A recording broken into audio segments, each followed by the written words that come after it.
দক্ষিণ প্রশান্ত মহাসাগর থেকে মধ্য এশিয়া, বিস্তৃত মধ্যপ্রাচ্য থেকে শুরু করে লাতিন আমেরিকা, বিশ্বের প্রায় প্রতিটি প্রান্তেই চীনের সরব উপস্থিতি। তাদের এই প্রভাব এখন আর নির্দিষ্ট প্রভাব বলয় বা অঞ্চলেই সীমাবদ্ধ নয়।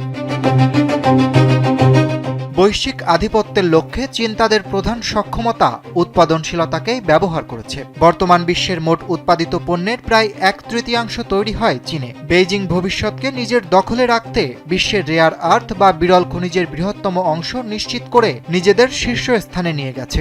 এই খনিজগুলো প্রযুক্তিপণ্য তৈরির জন্য অপরিহার্য, যেমন স্মার্টফোন, বৈদ্যুতিক গাড়ি, বায়ুবিদ্যুৎ চালিত টারবাইন বা সামরিক অস্ত্র। চীন বিশ্বের প্রায় 90% বিরল খনিজ প্রক্রিয়াজাত করে। সম্প্রতি মার্কিন প্রেসিডেন্ট ডোনাল্ড ট্রাম্পের বিরুদ্ধে এই প্রভাব বলয় ব্যবহার করেছে। বিশ্লেষকদের ধারণা, চীনের মহা পুনর্জাগরণে দিশেহারা হয়ে যুক্তরাষ্ট্রের দৃষ্টি পড়েছে গ্রিনল্যান্ড সহ অন্যান্য স্থানের খনিজ সম্পদের দিকে। দুটি পরাশক্তি যেন সম্পদ সুরক্ষার প্রতিযোগিতায় নেমেছে। 2026 সালের দিকে অগ্রসর হতে হতে প্রেসিডেন্ট শি জিনপিং বাণিজ্য, প্রযুক্তি ও বিনিয়োগ এবং এক সম্প্রসারণশীল সামরিক শক্তির সহায়তায় নিজেকে উদীয়মান বৈশ্বিক নেতা হিসেবে প্রতিষ্ঠিত করেছেন। বিশ্বের দরিদ্রতম দেশগুলোর একটি থেকে শিল্প ও প্রযুক্তি খাতে নেতৃত্বস্থানীয় শক্তি হয়ে ওঠা চীনের এক উত্থান অনেক উদীয়মান অর্থনীতির সঙ্গে সঙ্গতিপূর্ণ। তাদের কাছে এটি পশ্চিমীকরণ ছাড়া আধুনিকায়নের একটি উদাহরণ, কারণ তারা পশ্চিমা রাজনৈতিক ব্যবস্থা বা পররাষ্ট্রনীতি গ্রহণ না করেই অর্থনৈতিক প্রবৃদ্ধির পথে এগিয়ে গেছে। এটি কার্যকর কৌশল হিসেবেও প্রমাণিত হয়েছে। 2001 সালে বিশ্বের 80%-এরও বেশি অর্থনীতি যুক্তরাষ্ট্রের সঙ্গে চীনের তুলনায় বেশি দ্বিপাক্ষিক বাণিজ্য করত। এখন বিশ্বের প্রায় 70% অর্থনীতি যুক্তরাষ্ট্রের তুলনায় চীনের সঙ্গে বেশি বাণিজ্য করছে।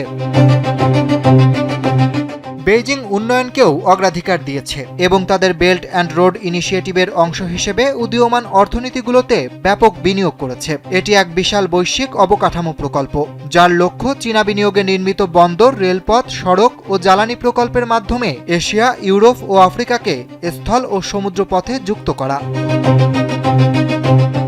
ডোনাল্ড ট্রাম্পের ভেনেজুয়েলা অভিযান শেষে অন্যতম বড় প্রশ্ন ছিল, এটি কি চীনকে তাইওয়ান আক্রমণের ধারণা দেবে?